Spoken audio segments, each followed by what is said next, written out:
Oi, gente. Ciro Gomes, que gosta tanto de números, em uma ironia do destino, são os números do Banco Central que mostram que a acusação dele sobre os precatórios não se sustenta.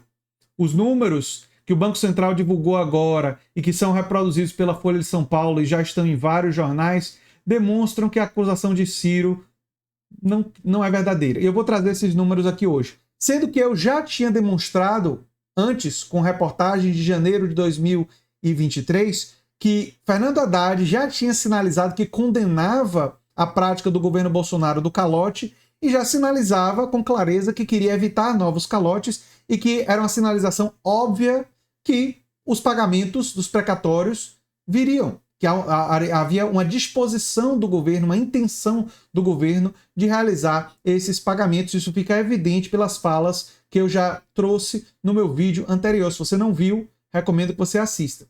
Mas a Folha de São Paulo traz agora que apenas 3,4% dos precatórios foram pagos a bancos detentores de dívidas, indicam dados do Banco Central. O percentual contradiz a acusação feita por Ciro Gomes de que 93 bilhões quitados foram parar no sistema financeiro. E é pior, porque o valor que foi de bancos que compraram precatórios nas mãos das pessoas é inferior a 2 bilhões de reais. É menos ainda. Dos 93 bilhões de precatórios, sentenças judiciais atrasadas, quitadas pelo governo federal após autorização dada pelo Supremo Tribunal Federal, em novembro do ano passado, somente 3,18 bilhões, 3,4% do total, foram pagos aos bancos detentores desses títulos judiciais, indicam dados do Banco Central.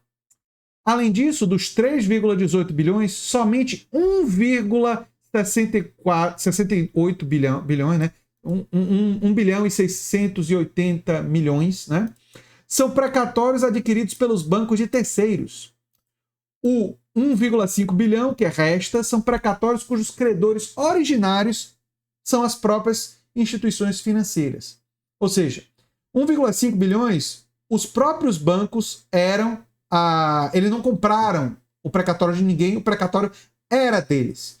E 1,6 eles compraram de terceiros. Apenas 1,6, sendo que o montante total pago é de 93 bilhões de reais. Ou seja, um percentual extremamente pequeno foi o percentual que os bancos adquiriram.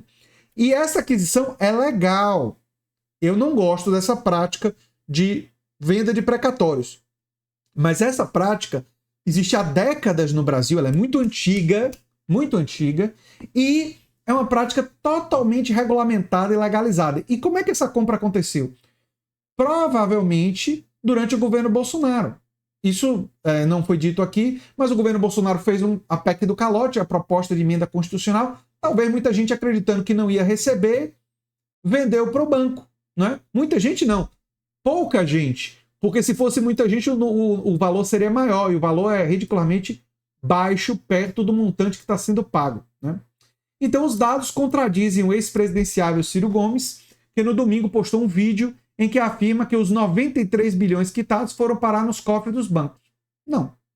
O que foi parar nos cofres dos bancos foi 3,18, sendo que desses 3,18 os bancos já tinham 1,5 que eles próprios eram os credores originais, e eles se tornaram legalmente os credores desse valor aqui depois de comprar. Né? Enfim, do montante quitado, 49 bilhões, ou seja, mais da metade, né, são de natureza alimentar, pagos em grande parte a trabalhadores e aposentados que já tinham ganho em definitivo ações judiciais com trânsito em julgado, sem possibilidade de recurso contra a União. Ou seja, a maior parte foram esses aqui de natureza alimentar, não é? Enfim, é isso daí. Eu já tinha feito vídeos anteriores esclarecendo um pouco sobre isso, né? Vale a pena lembrar que na primeira acusação, Ciro diz que o governo vendeu os precatórios. A jornalista surpresa chega a perguntar, quem vendeu? A ele, o governo. Depois ele se corrige, né, nesse vídeo mais recente, dizendo, não, quem venderam foram as pessoas. Mas, repare que os bancos tinham informação privilegiada do governo que iria quitar e não disse isso publicamente.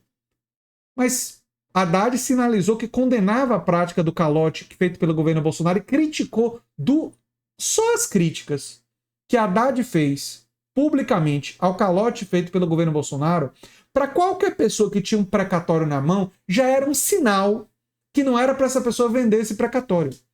E parece que a maioria das pessoas foram espertas, porque foram poucos que venderam. E provavelmente a maioria desses que venderam devem ter vendido durante o governo Bolsonaro. Né? Porque se teve uma pessoa que vendeu durante o governo Lula, 3, essa pessoa vacilou. Porque a sinalização do Haddad era muito clara de que a tendência é que isso não demoraria muito para ser pago, como acabou sendo pago, e é correto que seja pago. É correto que seja pago. Agora, sobre uma análise política, gente, eu tenho a dizer o seguinte. Ciro Gomes e Bolsonaro são pessoas completamente diferentes. Né? Completamente diferentes. Não há como comparar. E Ciro Gomes foi um governador que tem seus méritos ali no Ceará, ajudou a ter níveis de educação na educação pública positivos no Ceará e tal. E trouxe para o debate de 2018 questões importantes sobre reforma tributária, a falta de progressividade na tributação brasileira e tal. Então, para mim, ver ele recorrer a esse tipo de acusação sem provas, porque desde a primeira vez que ele fez a acusação, ele não apresentou nenhuma prova, e não fazer uma pesquisa adequada sobre as informações, as falas públicas do Haddad, por exemplo, que já demonstravam a sinalização do governo não era uma informação privilegiada, foi uma coisa que foi feita publicamente, à luz do dia, e não ter conferido as informações do Banco Central, não ter buscado isso, e ter simplesmente feito a acusação, é uma coisa que eu lamento muito. Eu lamento porque eu vejo ele perdendo ainda mais relevância. Ele já tinha cometido um erro grave em 2018 a não ter enfatizado a importância que era combater o fascismo, o neofascismo brasileiro.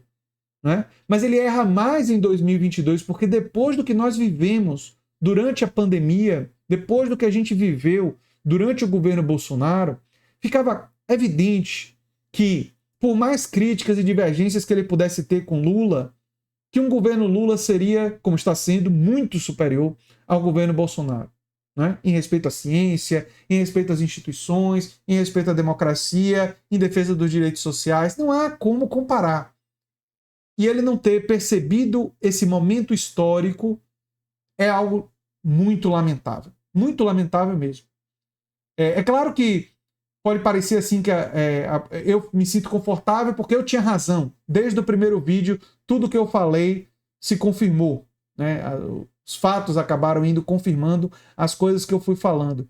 Mas esse é um caso que, embora por um lado eu goste de ter razão, por outro eu fico chateado de ver um quadro da política brasileira se perder dessa maneira.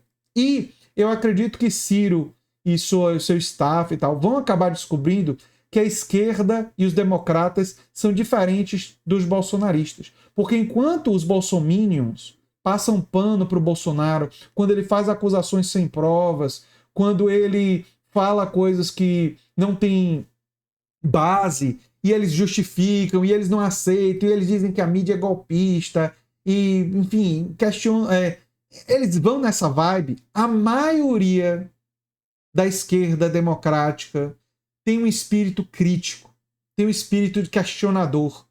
São pessoas que olham para a realidade de injustiça, de pobreza, de opressão sobre a classe trabalhadora e não aceitam.